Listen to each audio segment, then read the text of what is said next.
Hello welcome everyone, hopefully आप सब बहुत अच्छे होंगे। आपका स्वागत है SSC on page note series में। ये प्रीमियम करंट अफेयर्स मैं आपके लिए लेके आया हूँ।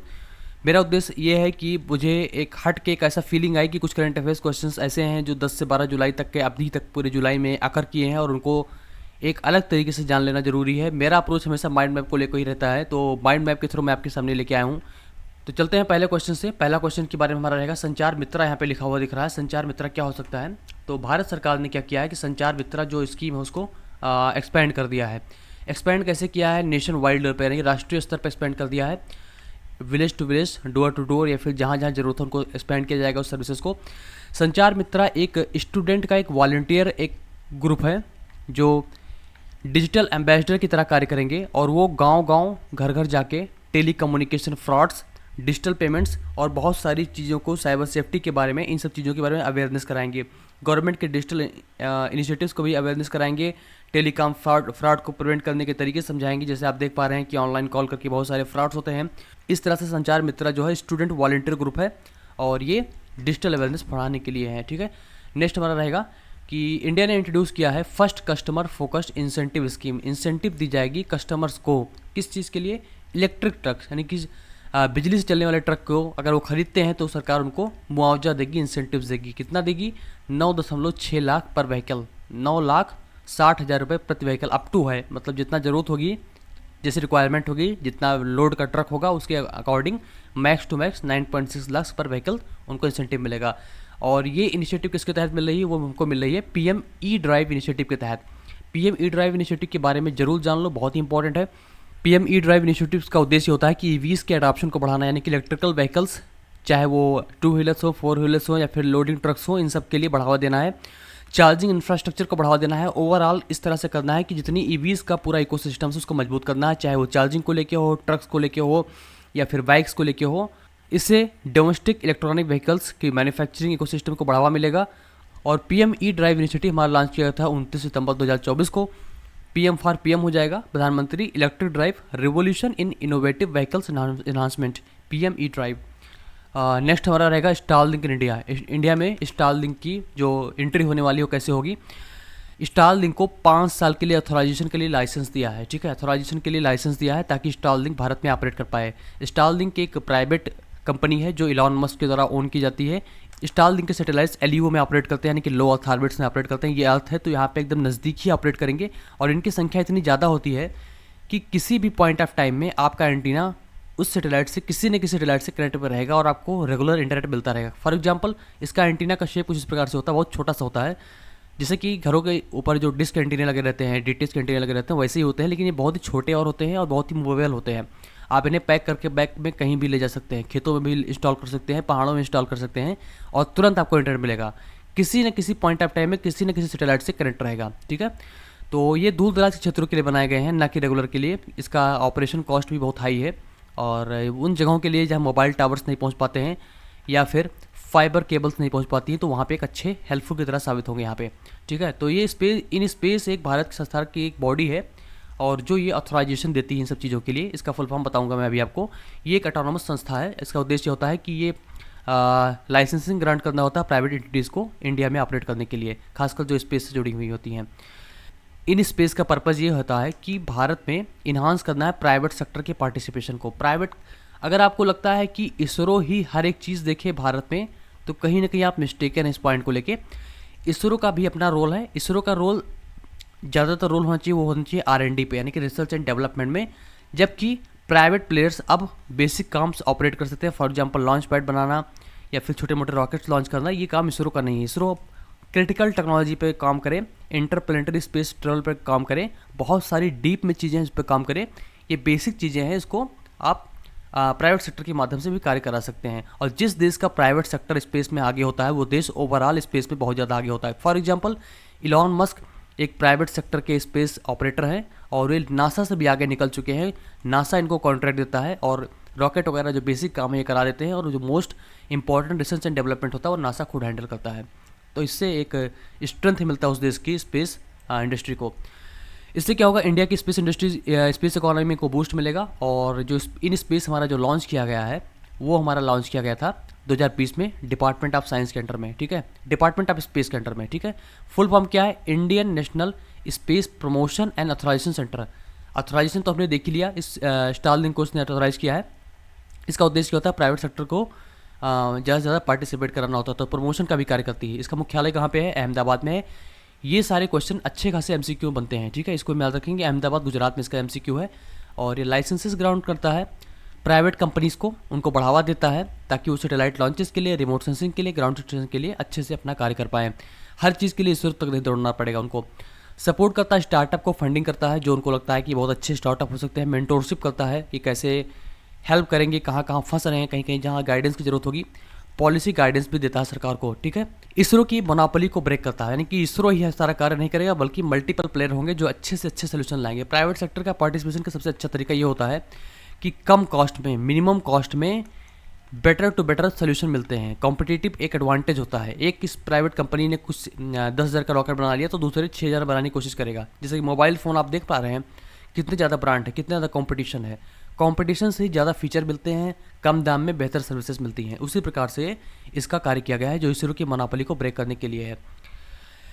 अभी डीआरडीओ ने लॉन्च किया, बहुत अच्छी चीज़ लॉन्च किया, उसका नाम है इरेजर। इसका नाम याद रखेंगे, इरेजर लॉन्च किया। इरेजर का मतलब होता है कि एंटी सबमरीन रॉकेट सिस्टम होता है। ये डीआरडीओ ने टेस्ट किया है। जो पनडुब्बी काम करती है पानी के अंदर, उनको डैमेज करने के लिए, डिस्ट्रॉय करने के लिए इनेमी की इरेजर एक रॉकेट सिस्टम है जो जाके डैमेज करेगा, ठीक है। बहुत इंपॉर्टेंट है ये।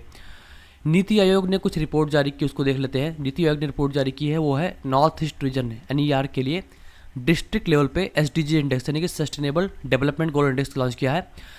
इसका आउटकम क्या रहा, इंपॉर्टेंट है। ये कोलैबोरेशन किसके साथ था, United Nation Development Programme UNDP था, Ministry of Development of North Eastern Region है कि MO डोनर, HNASTHIAL। मिजोरम क्या है, ये H नेथियाल है और इसको नंबर 1 रैंक मिला है SDG रैंकिंग में, जो कि नीति आयोग और UNDP और ministry of Development of North Eastern reason ने कंडक्ट कराया। स्कोर कितना मिला, 81.43 मिला था। सिक्किम का मोस्ट कंसिस्टेंट परफॉर्मेंस रहा है क्रॉस ऑल डिस्ट्रिक्ट्स, यानी कि सिक्किम के सारे जिले बहुत अच्छा परफॉर्म कर रहे हैं SDG पे सालों साल, ठीक है। और मिजोरम ने इस बार टॉप किया है, ये इंपॉर्टेंट है, ठीक है। और कुछ लेफ्ट साइड चलते हैं अपने, यानी कि राइट साइड ब्रेन होता है, एक लेफ्ट साइड ब्रेन होता है। उसी प्रकार से हमारा mind map left side right side है। कोई साइंटिफिक इसका मतलब नहीं, बस आप समझने के लिए है। हाँ, बहुत इंपॉर्टेंट है ये। इसको कैसे पढ़ोगे, गिंजी या फिर गिंगी, जो भी पढ़ना हो। गिंगी या गिंजी पोर्ट को, जो भारत का है, उसको यूनेस्को ने वर्ल्ड हेरिटेज साइट का दर्जा दे दिया। बहुत इंपॉर्टेंट है, बहुत ज़्यादा, ठीक है। यूनेस्को गिंजी फोर्ट क्या था, ये तमिलनाडु में है और इसको यूनेस्को द्वारा सिलेक्ट किया गया है वर्ल्ड हेरिटेज साइट, ठीक है। इसका अदर नाम क्या है, गिंजी फोर्ट है, गिंगी फोर्ट है, फिर संजी पोर्ट है, चंजी पोर्ट भी नाम है, चंजी, जिंजी और संची, ये सब नाम से जाने जाते हैं। तमिलनाडु में स्थित है। सबसे इंपॉर्टेंट ये है। यूनेस्को क्या करता है, यूनेस्को क्या है, united nations educational scientific and cultural organization है। इसकी स्थापना क्या हुई थी, 16 नवंबर 1945, कहाँ पे, पेरिस फ्रांस में है। फाउंडिंग मेंबर भारत इसका रहा है 1946 में। और वर्ल्ड हेरिटेज कन्वेंशन जब रेटिफाइड जब लाया गया था तो भारत का भी इसमें रोल था, ठीक है। तो इसमें क्या करते हैं कि पीस प्रमोट करते हैं एजुकेशन, कल्चर और साइंस के द्वारा, ठीक है। गिंजी फोर्ट को ट्रॉय ऑफ इंडिया ईस्ट कहते हैं। ट्रॉय ऑफ द ईस्ट इसलिए कहते हैं क्योंकि ये बहुत ही पुराना फोर्ट है और बहुत ही मजबूत फोर्ट है। One of the most unbreakable fort in India और one of the most unique fort of the South India, ठीक है। तो गिंजी फोर्ट को इस तरह से जानते हैं, ट्रॉय ऑफ ईस्ट कहते हैं, ठीक है। और इस समय यूनेस्को में 43 साइट है, 35 कल्चरल, 7 नेचुरल, एक मिक्स्ड साइट यहाँ पे दी गई है। तो यूनेस्को की बात यहाँ कंप्लीट हो गई। एक पॉइंट और रहेगा भाई, मिनिस्ट्री ऑफ एजुकेशन ने लॉन्च किया पंच संकल्पा। पंच संकल्पा का मतलब क्या होता है कि हमें access, equity, quality, affordability and accountability बढ़ानी है एजुकेशन सेक्टर में। मिनिस्ट्री ऑफ एजुकेशन ने इसको लॉन्च किया है। मिनिस्ट्री ऑफ एजुकेशन, MOED भी कह सकते हैं इसको। पंच संकल्प लॉन्च किया है, ठीक है। नमीबिया एक ऐसा अफ्रीकन देश बन चुका है जो रोल आउट कर चुका है digital payment based on UPI basis पे डिजिटल पेमेंट को रोल आउट कर चुका है। यूपीआई कब लॉन्च किया था भारत, 2016 में, किसके द्वारा, national payment corporation of India, ठीक है। और NPCI का जो इंटरनेशनल डिवीजन को कहते हैं NIPL, यानी कि NPCI इंटरनेशनल पेमेंट लिमिटेड, ठीक है। ये विदेशी देशों में UPI को बढ़ावा देता है और NPCI जो है अपने देश में कार्य करता है, ग्रास रूट लेवल पर काम करता है कंपनियों के साथ और खुद भी नए नए फीचर लाता है। एक बहुत ही इंपॉर्टेंट चीज़ यहाँ पे हुई है, आप इसको जरूर देख के जाएँ। Kaladan multi modal transport project. Multi modal का मतलब ये होता है कि इसमें सी रूट भी होगा और एयर रूट भी होगा और ज़रूरत पड़ेगी तो रिवर रूट भी होगा, ठीक है। तो मल्टी मॉडल है, बहुत सारे मोड से ये ट्रांसपोर्ट सिस्टम बनाया गया है। उसका नाम है KMTTP। क्या है, किसके बीच में है, मल्टी मॉडल जो ये रूट है ये हमारा है सी रिवर रोड, मिलाकर 1400 किलोमीटर टोटल है। सितवे पोर्ट है, सितवे पोर्ट ये है म्यांमार में, इसको भारत ने बिल्डअप किया है और भारत और म्यांमार के बीच में ये कार्य करेगा रूट। ये भारत का जो कहाँ से होगी, वो कोलकाता से शुरुआत होगी, आइजवाल मिजोरम एंडिंग भारत में होगी, लेकिन ये सितवे पोर्ट के थ्रू होकर जाएगी। तो इसका रूट क्या होगा, इंडिया, फिर म्यांमार, फिर इंडिया। ठीक है, इसका उद्देश्य क्या है कि सी रूट से कनेक्ट करना है। कुछ ऐसे समझाता हूँ आपको।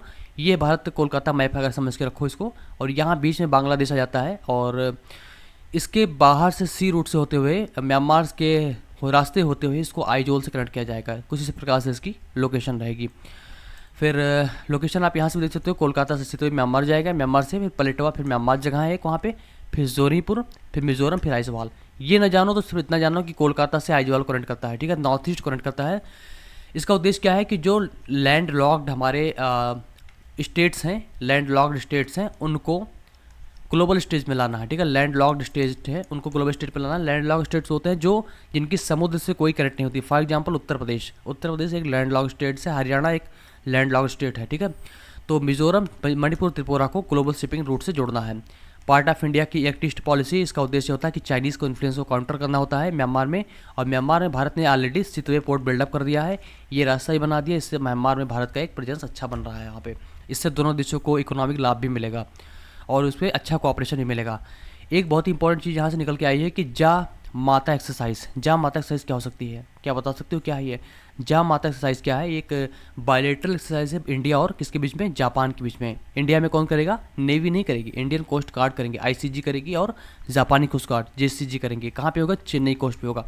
ठीक है, स्ट्रेंथन करना है कि भारत के जो रीजनल कोऑपरेशन इंडिया का एक सागर मिशन है, सागर मिशन का क्या होता है, security growth for all in the region, Sagar हो गया, और इंडो पैसिफिक ओशियन इनिशिएटिव, इन सबको बढ़ावा देना होता है। ये भारत की रीजनल एक अपनी इन्फ्लुएंस बढ़ाने की एक पहल है और सबकी मदद करने की एक पहल है, ताकि डिजास्टर के टाइम में, कहीं भी टाइम में इंडिया बढ़ चढ़ के सारे देशों के लिए हेल्पफुल साबित हो। मीनिंग क्या है जय माता का? जय माता का मतलब होता है कि सी यू लेटर इन जापानीज़ का होता है। अपने यहाँ भी एक अच्छा है, माँ शक्ति दुर्गा को एक जय की तरह से किया गया है, और जापानीज़ में सी यू लेटर कहा गया है। ठीक है, अच्छे तरीके से इसको याद कर लेते हैं। दोनों कोस्ट गार्ड ने किया, चेन्नई पोर्ट पे किया है। होपफुली आपको करंट अफेयर अच्छा लगा होगा। कोई डाउट या फीडबैक को जरूर शेयर करें। प्लीज़ चैनल को सब्सक्राइब कर लें और दोस्तों में ज़रूर शेयर कर दें, वीडियो को लाइक कर लें। अभी हम बिगिनर स्टेज पे हम सब हैं। ठीक है, हम अच्छे से अच्छे कोशिश कर रहे हैं कि एक अच्छा से कंटेंट लाएं। ये देखो, मैं इसको हंसाने की कोशिश कर रहा था, ये थोड़ा रो रहा है। अच्छे से अच्छा कंटेंट लेके आएँ और आपके लिए एक बेहतर प्रिपरेशन में आपके रियली हेल्पफुल साबित हो पाए। ठीक है, तो ये इस तरह से रहेगा। इसको मैं पूरा कर ही देता हूँ यार, नहीं तो मेरा मन लगा रहेगा। ठीक है, हंसते जाओ भाई, हंसते जाओ। और ये तुम्हारा रंग आ गया। तो ठीक है दोस्तों, फिर मिलते हैं। प्लीज़ वीडियो को लाइक कर लें, चैनल को सब्सक्राइब कर लें।